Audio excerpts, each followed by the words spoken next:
Good evening and a very warm welcome to the Grassroots Weekender show. Now it's supposed to be four young commentators on the Kidz Voicebox, but look, we've only got one superstar though. Jayden, welcome to the show. You should be saying this to me, shouldn't you, really? Yeah, because the first one and the best one. First one and the best one. But we get on good together. We've done it before a few times, haven't we, Jay? Lots, actually. Lots, yes. Lots. I think you've got apologies for the lads, haven't you? Yeah, Ben, Oliver and Dan. All had to pull out. All had to pull out for certain reasons, but well done. We'll see them before Christmas anyway, won't we, mate? Okay, what are we, you've just given the apologies, what are we on to now? Now, I've got a few things wrote down here. I think we would, well, let's go for the World Cup. Yeah, for a start. Have to. Has it got you back up yet? Are you really looking forward to England's? Yeah, it's coming home. It's coming home. See, now, the other week we were all unsure, weren't we? But after seeing our performance, we've got it. We have to have it. I'm still a little bit unsure. I don't think we're actually going to win it. I think we're going to get far. But then again, what's happened? Who's got out? We've got Denmark, Belgium, Germany. Oof. There's three tough ones that we thought were still in it. But, okay, Germany, let's just go on to that. Yeah. Now, I think you saw the Japan goal, the second goal. Was it in, Jay, or was it out? I haven't seen, the side-on view, because I can't really tell. But from I looked at it, it looked off. Well out. Yeah. Wasn't it? I saw the video literally while I was coming in, and it was Navas, the Costa Rica keeper. He tried to keep it in, and he went out, and they still played it on, I think. So, it's harsh, isn't it? Because if that was against England now, there'd be ructions, wouldn't there? There'd be murder going on, demanding, corrupt, you name it, everything would have been going on. Yes, they don't keep saying that FIFA's corrupt anyway. Gary Neville, they're all saying, and Shearer, Gary Lineker, they're all saying, why weren't there not different camera angles? Now, forgive me if they have shown them today, but I don't think they have they? I haven't seen any. I've just been a little bit busy today, but I know up till last night, VAR showed different camera angles in the UK, the whole lot. You can see every angle, see whether it's in, see whether it's out. They had one that looked in, but the camera angle was poor. I think his foot was in the way. Yeah. And then when you saw the other camera angle, and it was well out. Yeah, it didn't. But they're saying it could have been still in. And that's just remembered me of that sort of the Ronaldo goal. Well, not Ronaldo, the Bruno Fernandes goal. Oh yeah? Yeah, because it was weird because the first they played it, they said Ronaldo scored it. Then about 5 minutes later they said Bruno scored it. And after the match, the Portugal manager told FA to put it as Ronaldo's goal. Then we saw pictures of Ronaldo's head touching it, but the ball has microchips in it. So every time there's connection with the ball, it it'll go boom and then back down. And it started when Bruno kicked it, big up, nothing until it hit the ground and went in. And then so apparently it wasn't Ronaldo's goal, even though it looked like it was Ronaldo's goal. Then it didn't look like Ronaldo's goal. It was a hair on his head or something, wasn't it?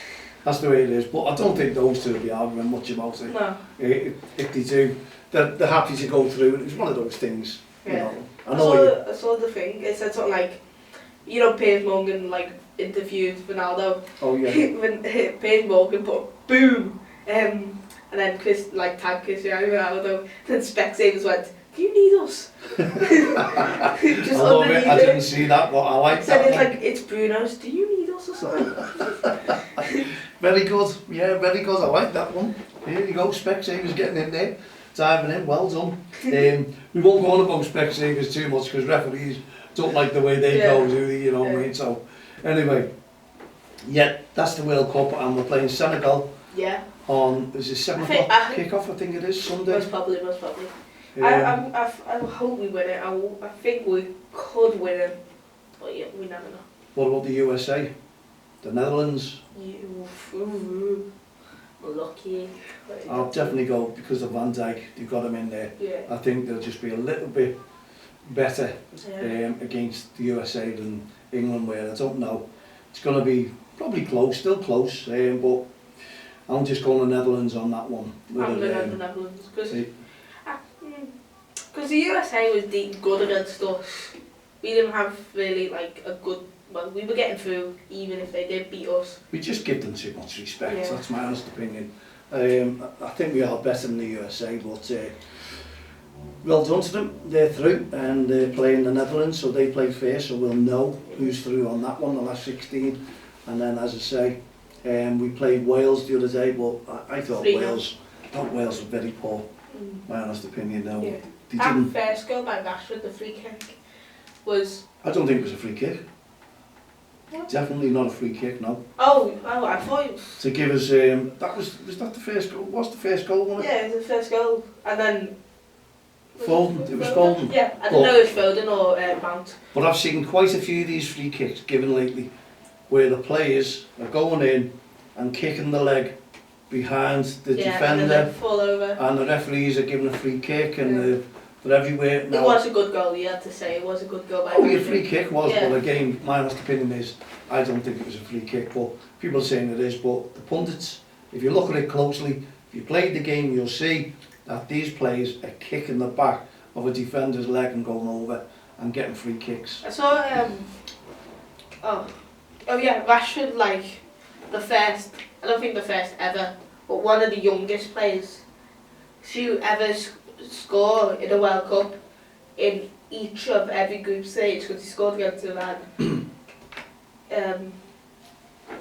He scored twice against Iran. No, did he? No, I can't remember what he said. Oh, he said something about Rashford. Oh no, because he scored two. He scored two against Wales. Yeah. He's the first player to score 3 goals in the group stage of. I think he's on 3 goals now, isn't he? He's, because he Mbappe, he's on 3. I can't remember who else is on. Messi's on 2 or 3 now. Because I know he scored against Saudi Arabia when they lost. Well, it'd be nice if Rashford gets the golden boot. He scored against Mexico. What a changed player though, Rashford. He was losing it, wasn't he, at Manchester United? He was nothing there. He'd lost his confidence. Everything had gone. It just shows you how a player can turn themselves around. And now he's enjoying the game, and it just shows you it's not just about football. If you're happy in whatever you do, it's about the mentality. It is, and you'll do well. So there you go. So when you go back to school on Monday, remember that. Yeah. Yeah. So how's school been anyway? That's fine. Yeah. I think you've forgotten something, by the way. What? Oh yeah, the red cards for Wayne, because Jack gave us a actual excuse like normal. There you go. 107. 1 red card. I'm sure if the other lads have been there, been another red card. So you've got to weigh lightly here, Wayne. I'm sure you'll be in touch with us very, very soon indeed. 107. 107. Well, I'd just also, while you're on here, Jayden, we can't either with Dan, but I'd just like to congratulate you on another perfect interview, you and Dan, with Franny Jeffers, ex-Everton. Yeah. Scary though, because I'll just tell you this, I wasn't meant to be in it. It was meant to be Ben, but he had to do something, so he pulled out last minute, like the day before, like 8 o'clock. So I had about 3 hours to learn what I was doing, who he was and what I had to do.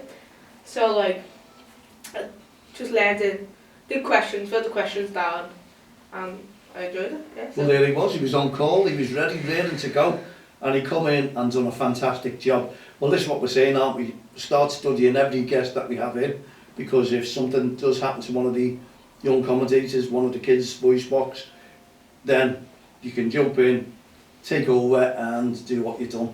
And it was great. Well, what did you think yourself? Yourself and Dan bouncing off each other was superb. Yeah, it's just, I didn't really have any nerves because I didn't process it until it happened that I was interviewing someone. So when I interviewed him, I just didn't think anything of it, and I just did it. Wasn't it nice for him though? Yeah. To turn up? Yeah. It was like Stephen Smith. I didn't really process it until I was there and I did it, and then I was like, oh my god, I've just interviewed some famous celebrity. Yeah, but what did Franny say to you and Dan? That he'll do it again. When he said now, he said he does a lot of interviews and he has done. Yeah. He said, and the way you two come across, brilliant.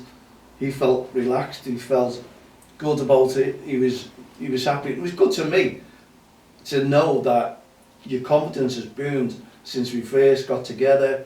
Got you lads, yeah, it dwindles down, but it'll go up again. But now you seem to be dominating what you're doing, and obviously we will soon go out and you can do some interviews outside as well. Went from Zoom calls to interviewing Franny Jeffers. Yeah. What a big upgrade. Well, isn't it, you know, an ex-Everton player, Yeah. he done well, he was telling you about the mistakes, he got answers out of them, which was very interesting, because I was like sitting there thinking... Our first 30-minute show, you know. That was our first ever 30-minute show. It was, yeah. Well, we thought it'd go off, because I think that'd have gone on for an hour, because Franny was just... Yeah. Yeah, because I was like, at the 7-minute mark, I was like, oh my god, we've done 2 questions, how are we going to get through this? And then on the third one, then Dan he asked another question with it. I was like, oh my god, Dan, you a boss. And then when he finished that, it was like 18 minutes. Like, oh my god, we got another two questions to do, and we got 2 minutes. How are we gonna do this? So it just went on to 30 minutes, and it was boss. Well, you've got to take into account that the guest, like Franny, will answer the questions, and he'll take his time he wants, because he knows it was on YouTube, it's on SoundCloud, and people are listening to what he's saying. So he wants to get his message across as well. So he's thinking about what he's going to say and what people will like to hear what he was going to say, because it was interesting. It really was interesting. I learnt a lot with Franny, and you wouldn't believe this. The next day I was at the football. And you saw them? And then I heard the name, well, as I was going home. And I happened to turn round, and there's about 500 cars in the car park. He's parked right next to me, just coming out the gym. Now, would you believe that? And we got chatting away. After grassroots football? After the grassroots football, he was away, he'd done his training in the gym, and we were sitting there, and I went, how could you, out of all this car park, put your car next to mine? And we were having a great time. He was talking about the way you two come across. He's going to find more players, ex-players, get them involved, and he was saying, please man, keep in touch. He said someone that he'll try and get, is it that the Everton head coach, what was his name? Everton head coach, yeah, well that must have gone over my head. I think it was... He said something like he'll... David Dunsworth, he said he's going to bring him. He's at Oldham now, isn't he? Oh, he's at Oldham now. Yeah, yeah, but he was... Yeah, I think that's who he's talking about, but he was rattling them all off, wasn't he? Yeah, he was saying... He was getting everyone and everything there. He loved it. Yeah. He loved the setup, he loved everything, he was over the moon with us, and we were over the moon with Franny, because it takes a lot, you know, because when you've organised something and the kids are all sitting in there and they're all waiting and they're all ready, and they've sat there doing the questions, they've talked together, so they've done all their homework and they've done their work and they're ready to come into it, to interview, and then suddenly someone can let them down, and it's the worst feeling in the world. Yet we all know things can happen. Rob, it happened to Rob, yourself, and it was Oliver and Dan, right on the last minute. That had to be cancelled, rescheduled, thankfully. Rob Pope for the 12th. Day before my birthday was meant to be, you know. Well, there you go. Yeah. So it just shows you things can happen, but it's a disappointment. So well done to Franny, because you have that in the back of your mind. Is Franny going to turn up? And it was a bad night, wasn't it? When he turned up, texting, I'm downstairs, come in. And he had a bottle of water, didn't he? Because he was a bit nervous with you two. Because he's going, what are you going to ask me? You could see that. And me too as well, because they're not sure what they're going to answer. Now, some celebrities, before they come, will always ask you what questions you're going to ask them. Franny and Steve, no, they were straight in. Ask whatever you want. They were ready to ask them. And you did. And I thought it was brilliant. So massive thanks to Franny. And if there's any more special guests, anyone, superstars out there, and I've asked John May's going to come in as well, to come in and listen and answer all the questions to our Kidz Voicebox and our young commentators, then please get in touch with myself now at don'txtheline.com. I'm sure you'll be looking forward to more celebs coming in, wouldn't you, mate? Yeah, definitely. Me and Daddy are like the dynamic duo. Brilliant, but you're working together and it's great, it's teamwork, and that's what it is, confidence. What can we ask? Somebody don't over ask the questions and they're not asking the same question. They work together and they're in touch, and when they meet up, right, you ask this and then we'll go from there, and it's great. They just bounce off each other, and that's what I love to see. I take a back seat, and it's good to me. I feel honoured, all the work that we put into it, and it's coming to fruition, and you lads were absolutely brilliant. Well done once again. So we've talked about the World Cup. You give the apologies out. We talked about Franny Jeffers. Well, what about our club? And we'll talk about a little bit of grassroots refereeing in a minute because you're interested. Now, our team, under 7s, Club DXTL FC, got them together, formed them together through my grandson, built them all up and said, right, Don't Cross the Line's going to have its first ever team.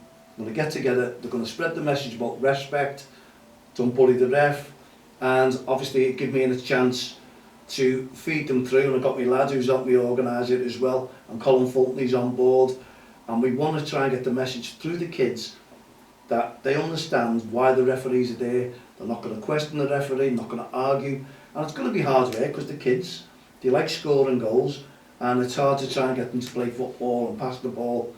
Anyway, they played 11 under Club DXTL FC on the Saturday. They played 11 under Quarry Green Pumas on the Sunday, and they've won 22 games undefeated. Oh my God. And I'm just honestly, at the end of the season, I'll give you the goals for and the goals against, and they're going to be, oh God, right? It'll be like 100 goals for. They're unbelievable, and it's great for us, and we're going to build the club up. This is the way I wanted to do it, build the club to show that we care about the referees. We want to make sure that referees stay within the game, and if we can pass the message on to the kids at that age, as they grow up, they're going to be grown up to respect the referees, and that's the method in the madness that we have. And we're going to do like PowerPoint presentations, get the parents in, we give our codes of conduct out, tell them what we expect of them. On the touch lines, we want the parents to applaud the kids, both sets of kids. Also, if win, lose or draw, whatever the score is, we want our parents to turn around and just clap the kids and also shake the hands of the referees. It's not much to ask, and we can make grassroots football together a better game. Now, you want to be a referee, don't you? Mm-hmm. So what makes you want to be a referee? We all know, yeah, pocket money as well. But you've played the game of football. Yeah. And what would you're seeing kids like that. What do you think you'll get out of it to become a referee? Good question. Don't really know. Don't know? Not pleasure, not thinking, Just great. like, Because your job will be to adhere to the laws of the game. yeah. So once you've passed your referee course, you'll pass that on to them. You'll be blowing a whistle, you're in charge. Free kicks, penalties, so the kids are going to learn off you as well. And what you do as a referee, and this is what we say to all young referees, explain to the kids, and this is what the referees are doing, why you give that free kick, what they've done wrong to give that or award that free kick to the opposition. And it works a treat, because even the parents will always say, that referee's always talking to the kids, always encouraging them, always motivating them. You played the game, it'll come naturally, and you're only a kid yourself, and at 14 years of age, yeah, money, it's going to be great, pocket money, your parents are going to be made up, Yeah. you're going to say, we don't have to give him as much this week, he's minted, you can take them out for a meal now and again, it's the way it works. But, Dan as well, Dan can't wait till he's 14, can he? You're already 14, so we're going to work on yourself, get yourself. Ben can do it because is he 15 now? Ben's 15, yeah. Yeah, he's 15 now. But he's like that, isn't he, whether he'd do that, because he doesn't do basketball coaching. Yeah, he's a coach of basketball. So that's his forte at the moment. But to bring in young commentators, and two of them are interested in refereeing, after everything that we go through, means that we're doing the job good, and we're encouraging the kids to get involved in another sport and activity. You've played the game, you'd still play the game, you also want to be a referee in the game. Dan's the same, and it just needs to be, we've got the whistle, who's in charge of this, and give the right, correct decisions. We'll all make mistakes, even the referee does, no matter who does. You make mistakes every single day of the week, so there's no need for a referee to be questioned on the mistakes if they are making them. can hold your hands up at the end, but you can't turn around and say, right, I'm sorry, I'll change my decision. That's the way it doesn't work, and they've got to respect that as well. And obviously that's why we're in the game, because we're doing the respect. We don't want any referee bullied. We don't want, so you'll come across us as well, won't you? The work that we do. We talk to the parents on the touchlines, and we try and encourage the parents to encourage the kids and also the referee on the field of play. And that's not much to ask, is it? No, not really. Would you saw it yourself when you were playing, didn't you? The way the parents were towards the referee. Did you feel for that referee half the time, thinking on their own, when there's how many of them on the touchline? 20 odd. All shouting at the referee, so it's wrong. You know, you've got to give the respect where it's due to the referee, and that's exactly what the message we give is Saturday, Sunday, don't bully the ref, no sideline referees. You've done your course, they haven't done the course, why are they questioning you? It's as simple as that. Let them referee and let the kids play. That's all we ask as a message. Okay, what have you got to say? How's your school been this week? It was fun. I did watch the World Cup, like I said. Oh yeah, the teachers, didn't they let you watch No, it? they did. Did they? Yeah. I had music. No, I had English and music. So we watched the first. Well, it was when around, so we watched like the first 4 goals. Then the 2 other goals was, the 4 other goals, including their goals, was in music. So I had a good day. Had a good week. As long as you've had a good week, that's the main thing, isn't it? And you're preparing now for Christmas. Yeah. I haven't got the deckies up yet, but... Well, we were just talking off here, weren't we? You went up, I was in the loft, and that's the worst thing in the world. There's that many decorations. We could decorate the whole street, tell you, Jay. There's that many, and you don't know whether you're getting the right ones down. And suddenly, the tree's up, and you get the wrong decorations. You over Christmas or under Christmas? Over Christmas or under Christmas? Over Christmas. Yeah. I'm over Christmas, yeah. I'm over Christmas because due to fun of it, but deckies I'm under Christmas. Yeah. Last year I only had like a tree in my room with a bit of like... Well, what's Father Christmas bring you, Jay? I'm 14. I'm 4. Oh, right, there you go. Well, I'm still waiting. I still believe, so why don't you believe? Come on. Anyway, there we go. A nice big sign saying Merry Christmas. New ones, new trophies, 3 new guests in the studio with us. They're going to be all smiling. Notice, all smiling, like us. So we've come to the end of our show. It's been great. We've had one young commentator in tonight. And I'm sure, as always, Jay, you've enjoyed it. Yeah, I have. And we give our apologies out. So it's now up to you to finish the show off. Oof, haven't had this job in a while. Thank you for watching. Put your feet up, get some popcorn, and enjoy the show. Popcorn. And we'll see you tomorrow at 7. Goodbye. Myself and Jay. Have a great evening. Good night. God bless. Sorry. Bye bye.